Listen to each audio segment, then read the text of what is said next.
Yeah.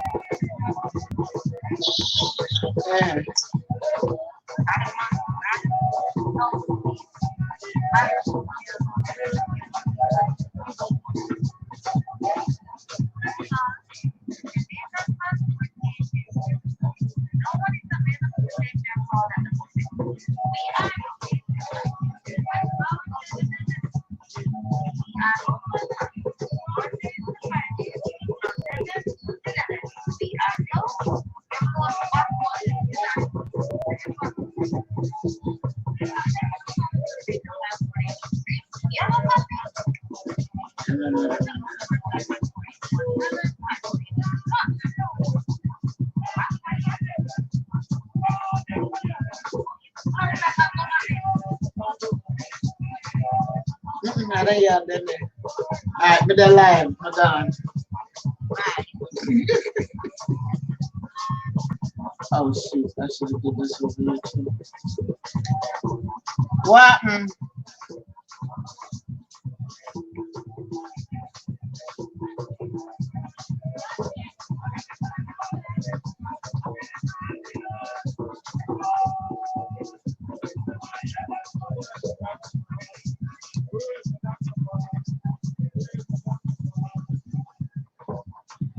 Good afternoon.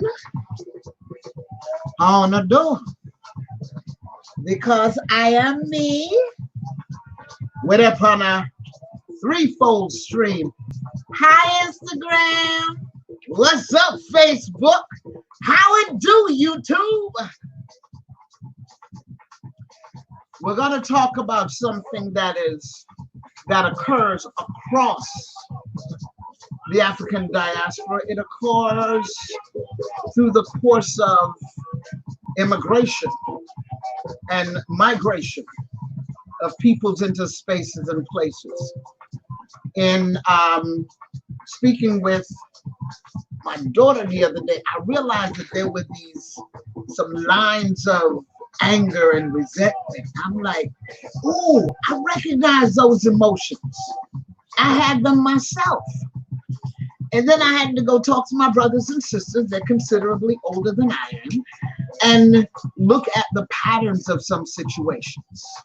So we're going to speak about, if you want to join me, I got the link. Linda from, I love how that is, Opelika, Alabama. I got to go there one day. I just like the name of it. Hello, Miss Sandra, Corinne, welcome, Candice. Who we got over here? I got to turn it. Rita, well, listen, so I'm gonna jump right in because I'm not gonna spend too much time. I'm gonna make this as tight as possible, and then y'all can always chat about it later, but it is something. My name is Brenda Jennifer Peart, and I am the children of Jamaican immigrants. My parents did the double jump. They did Windrush and they did America subsequently times later. I'm gonna go back, way back to 1899. Oh, let me drop the link. I'm gonna drop the link in here. If somebody got something to say about this and want to join, the link is in the comments. It's going in for Facebook, going in for YouTube. Come and say hi and let me know what you feel about this particular topic. I know there are many who have gone through it. It's just like when I speak with Dahlia the other day on Smile Jamaica.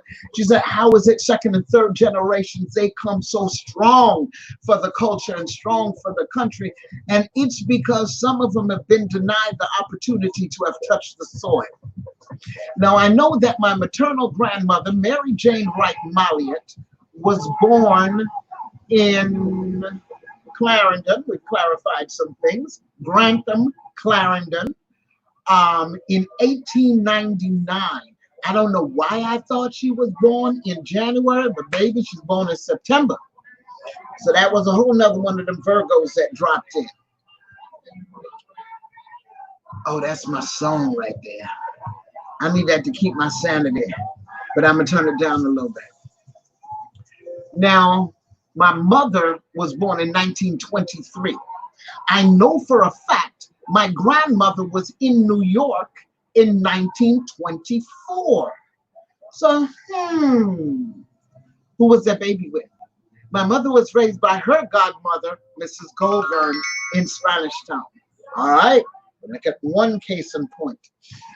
Come on down to Windrush, 1950. No, let me go back a little bit.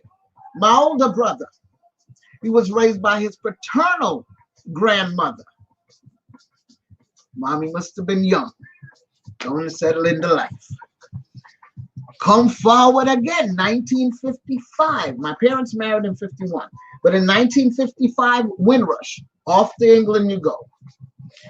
My sister remembers at the time of being with our paternal grandmother, being between both homes of paternal grandmother and maternal grandmother. And with her was one of my older brothers. The middle brother in there was with his godparents. Remember them, they're the grands. All right. Windrush, 55, they're up there. Older brother goes up in time. We know that there's a time lapse because another brother, two brothers come in 57 and 58. The return to Jamaica to get the other two, bring them back to England. Mina and I picture yet.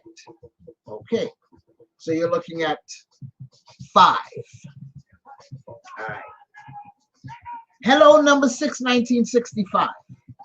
So I come in during the Civil Rights era. My parents at this time would have been in England for over 10 years.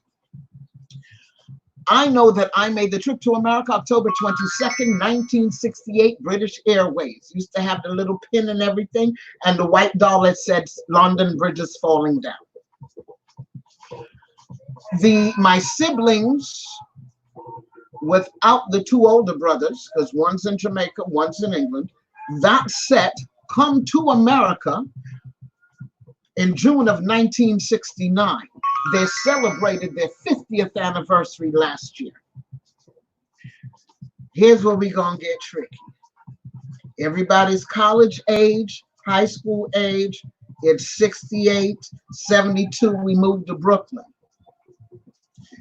Everybody's in the school age, and here's me. I remember Audrey Johnson Daycare Center for a year. And then I got bused. I got bused clear across the other side of Brooklyn. That even when I went back and went to high school, I traveled the grade school further than I went to high school. Subsequently, I was sent to Jamaica to attend school. I am of the generation where many of them around me were that. We went home to go to school. If I didn't have my 7 years, I would not have understood my parents. It's just that simple. Again, the village. I was with my grandmother, then I left from my grandmother and went to my brother's godparents and was there for 5 years. So me aboard that people yard for a long time. There's a famous statement in my family that my mother made somewhere when I was in, I believe, 20 or so. No, she 18, 30, my 30s. Careful when you send your children away because you don't know who they are when they come back. And that is a big deal when it comes to the issue of immigration and migrating families because of the separation. Whether you want to call them barrel baby or barrel picnic or no, listen, them first time raising and the whole nine, these are part of the culture. Now, when depending on the country and the surroundings that you are in, the result can be some serious anger and resentment. So we have to figure out, how do we make it past these moments? For me, I would think I must have stayed tight for a long time. I know mommy had to work at what was our common ground. When I gave birth to my daughter, we had something that we could bond around. But I also knew that I couldn't be mother and daughter at the same time. I'm just not built like that. Especially in those formative years where you go to do something, but somebody else got to say something, somebody else got to say something. All that stuff get a little damn confusing. So I remember her coming back in the country, going to the crib and say, "You're going to Jamaica with grandma." They took off and did their trip. They came back whenever they came back. And when they came back, they'd come in that day and I'd go off to Connecticut with her the next day, because that's just how it was. Everybody got their times. But things get lost.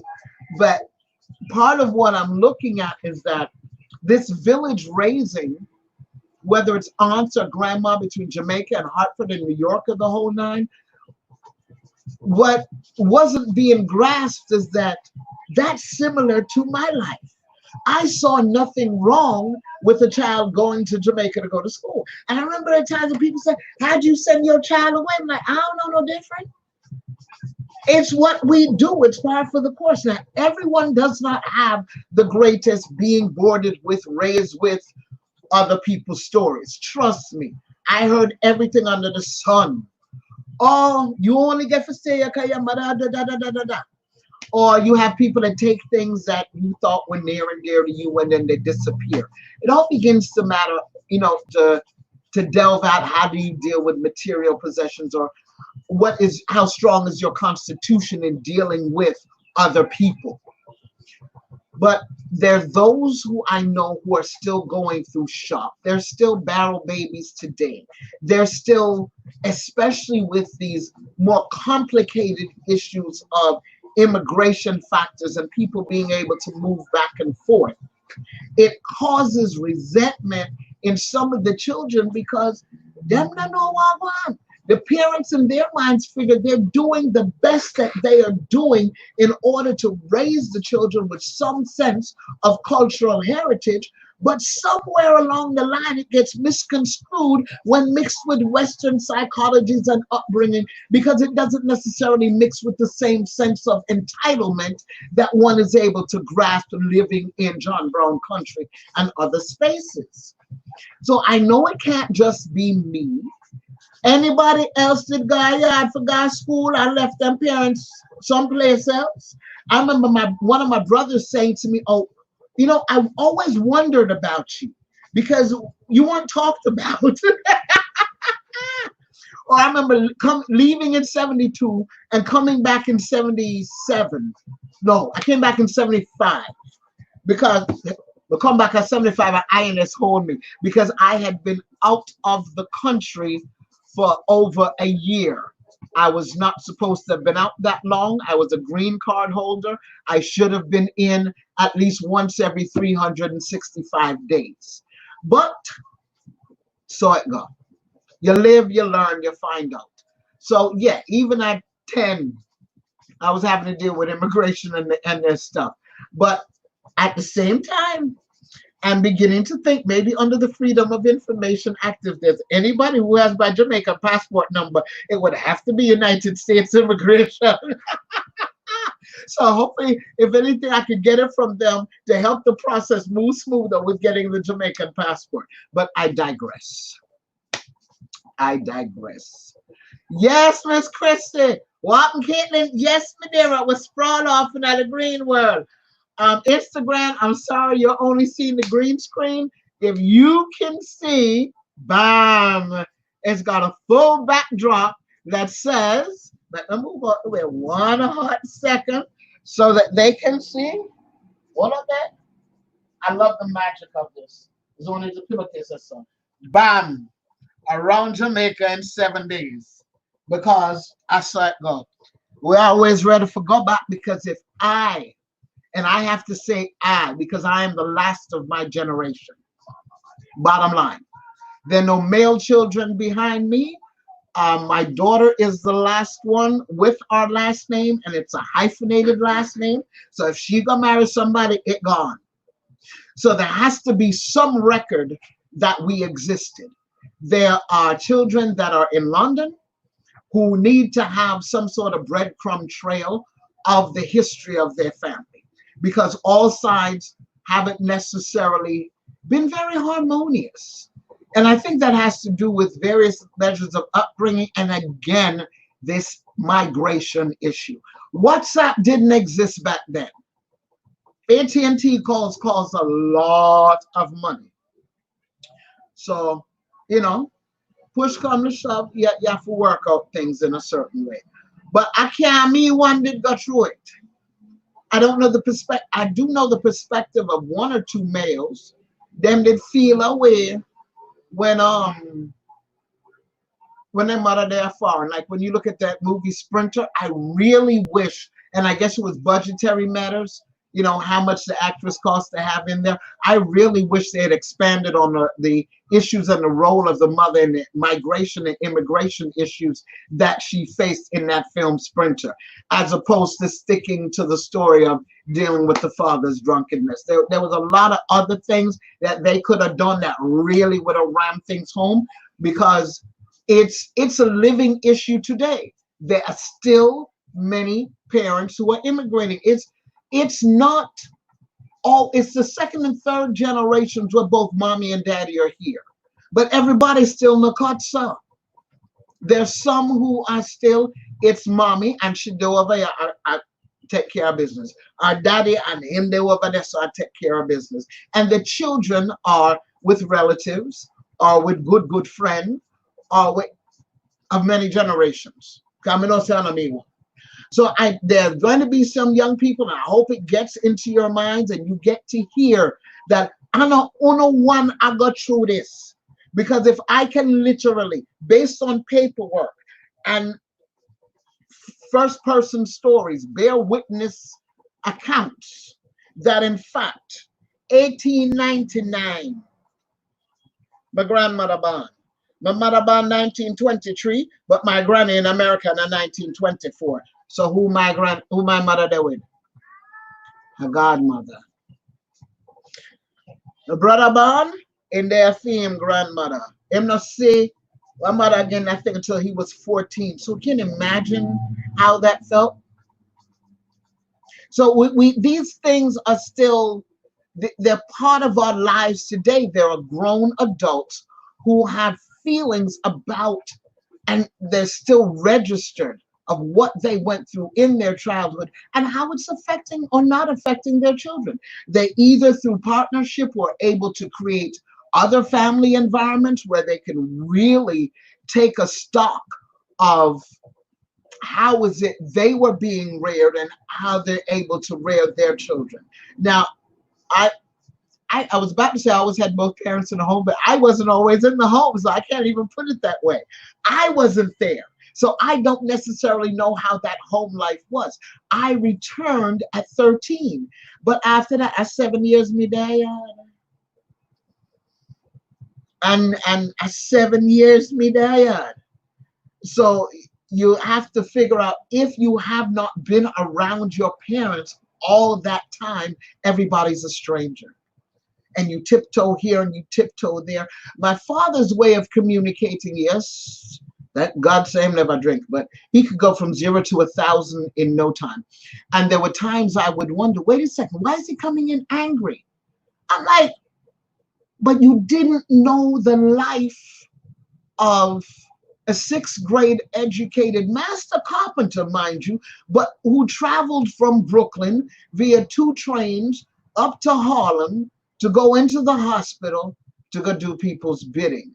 But he was a carpenter. He was a master journeyman. Daddy had his title. He didn't do demo. He only built stuff. But what did folks feel like in the late 60s and 70s? There was a lot of stuff that was going on, and the problem is the stuff is still going on today, except it's more in your face, and it's more, no, maybe it's probably still the same level of in your face, but now people are responding with guns. So racism was still apparent. My sister recounted to me this morning the issue of remembering that mommy and I were in Jamaica during the various civil rights riots. I mean, we're in America during the various civil rights riots, because I guess they were hearing about it in England. Again, history, moments, time. But once they got into the American way of life and working and moving. She worked third shift. So when she come in, daddy would have already gone.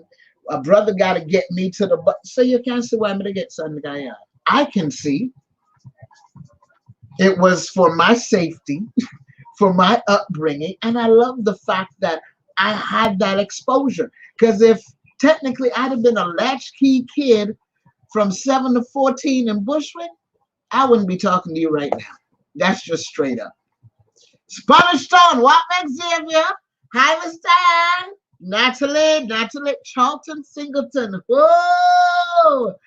Charlton, I can't say it's an ongoing revelation in life. I've got now what? I came back with 2 terabytes the last time, have other terabytes. It's just ongoing. There's no one piece that can encapsulate whether it's the travels or the culture or the movements through religion or art or the customs of the people. So maybe it's an ongoing piece. Hey, Miss Elka, y'all get ready for Miss Addie's View. May I have to go back to Hato District, Westmoreland. But again, it's not that. I think we need to feel special that for those of us who were raised outside of our mother and father, we need to feel special enough that there was a village to help raise us until we can go back into the fold. For some, they might hold on to the resentment. Sooner or later, you let it go when you realize that you're not the only one in that line. When I can look at that, I got sent to my grandmother and my brother's godparents. My sister went to grandparents. You went to who was available at the time. My mother went to godparents. I would assume that my grandmother went to somebody else. I saw it go. I saw it go. Certain things you got to, okay. My mom migrated to USA and left us with her mother, and we reunited after 3 years, and it was not easy to get to know her again. Say, I know me one. And sometimes we don't understand why we may hold on to it so tight. Because someone will say, why? But if we could have, no, because we know what we may have gone through outside the home. Because just because the barrel come and the check come and Western Union come, it's not the same. So yes, I can understand why my child going through what she's going through. That's why you see me do not watch for Mother's Day, because I know I had a mother and it took time to get to know her, but that didn't happen to grown stuff. So I'm patient with mine because that's how life goes. It is part of the migrant story. I mean, when I get to look at the fact that my grandmother was roaming around New York in 1924. I saw her passport way back when it said dressmaker. My own mother was here taking care of Still and Mira's babies. And you see that man just died, and he's 90-something. And mommy died way back when, from 96. So when you find out and truly look at your place in history, or how you've been able to even move around history, I have no knowledge of civil rights activities in America, but it would appear that my behind was here in 1968 for it. I remember a lady saying to my brother one day, why is it, she wanted me to remember who she was. I guess she had been my daycare provider in Harlem in those first years, somewhere between 68 and 72. But what she doesn't understand is by that time I had moved around so much. You know, you recondition yourself each time.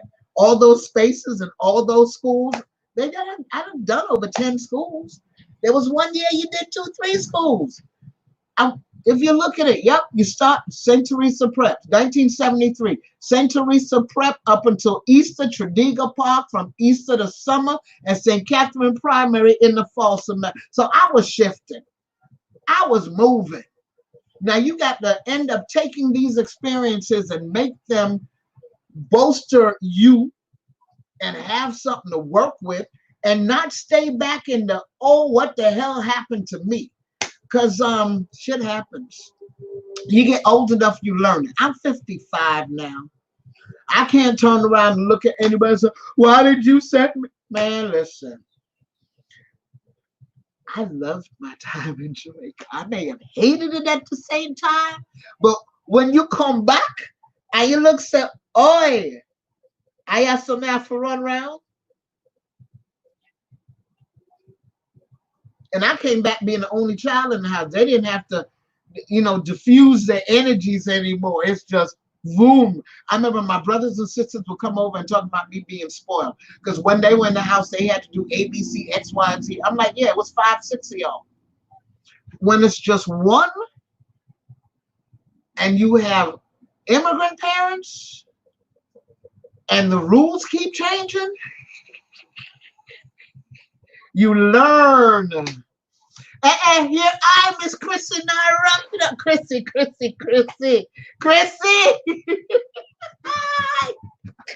Chrissy just a whop on her. She said, again, people, will you please address Miss BJ as Ambassador Miss BJ Pierce? Please and thank you all very much. She's highlighting so much of our brand Jamaica and her culture and customs. It takes an extraordinary human being to do what she's doing. You all have a wonderful day and enjoy the rest of the day. Blessings to all. Chrissy, easy, enough respect, Mrs. Enough respect. But that's why I can sit up there and go digging at the rhythms. Because the flag wavers know dance hall. The flag wavers know reggae. Them no kumina. Them no scat. Them no mentor. Them not even a touch the revivalism but so much. Some of we reach to wherever the next destination there and we drop all of that left behind. We can't do that. We can't do that. I still think it was very important. See, my daughter's father was of Jamaican, well, not even Jamaican, Venezuelan, but that Venezuelan came out of Jamaica. So he was still of island people, but he was born in America. He had never been to Jamaica. So, when you're coming a certain way, you have to make use of things. It may not be apparent now. And yes, 55. Remember, I'm from 7 to 13, 14, 55, 40 years later is where I have the freedom, wherewithal, and wisdom to fully embrace and walk with this culture. I've walked with it, but the intensity with which it's in a macra, I may have to share it. I'm not just keep it to myself. That's what makes it different. And I pray the same thing happens to many of those who are descending. You see me sit up there, I try to figure out how to get back an adult passport coming that I've picked the passport. And there are those who I know many of you got to be in the same situations as to whether or not you're going to claim a descendant citizenship, whether or not paperwork is available. Then I forgot make use of some of the other things. I know exactly when my people they get married. Kind of the same church them get married, I same church me get confirmed. So it's bit by bit. Give thanks, Diane. The journey not done yet. It's not done yet. But we'll make use of the lessons that we have here in the diaspora to assist in the development of not just the spirit, but maintaining the culture and identity, because it will keep you strong right there. So, because some of these headlines hurt. It's like when you read the story of the military, Mr. Thorpe, who was killed in Massachusetts, who happens to be a Jamaican, who looked like he served many tours for the American Army. But there must have been a call to the house and come out to the police and run back in the house, him have a rifle. Them take 4 guns and shoot him. So we have to find ways to deal with some of this stuff. It makes you wonder if them get a chance to level out some of that PTSD in a calming environment and get the sunshine and eat some natural food, if it can make it through. But interrupt. Tina, I know, I thank you. But folks, I just came on for a minute. That did upon my heart. I want to release it to all the children who used to be barrel babies and barrel picnic. You're gonna be all right. If you're going through the situation now, listen, me know. Some of the people that say, why your auntie not send no money this month? Your father not send no money this month. I want to bear with them because they themselves are under strain. Just know that somehow you make it. Look on our old 50 years old, me go through it. And me still love you. Mommy dead and gone, daddy dead and gone, but me still love you. It is at least a common ground that I can exchange information with my siblings about, and they were born there. Having been able to return there and to show them spaces and places that they may have walked that I didn't even touch when I was there. It's a connecting. So we're going to keep connecting the dots across the diaspora because I know say I'm a Jamaica one people left and left them picnic behind for growing. It's all across the diaspora, baby. So bit by bit. Listen, I don't have a good afternoon. Me gone. Me I go watch look at Nollywood and kick back and do nothing else today because tomorrow sort of full. Give thanks. Facebook, YouTube, me gone. Instagram, me out here so.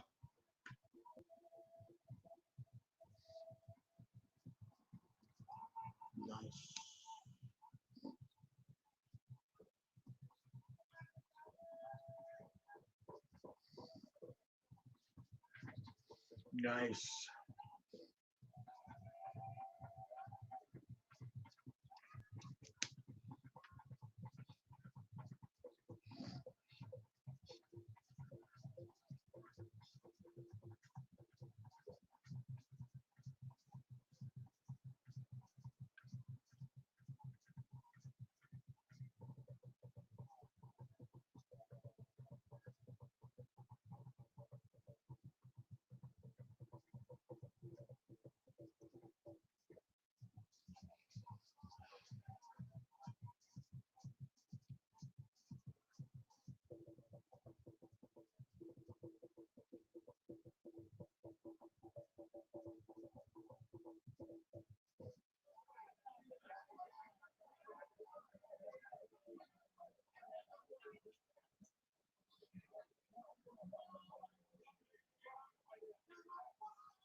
I'm still let me take me down.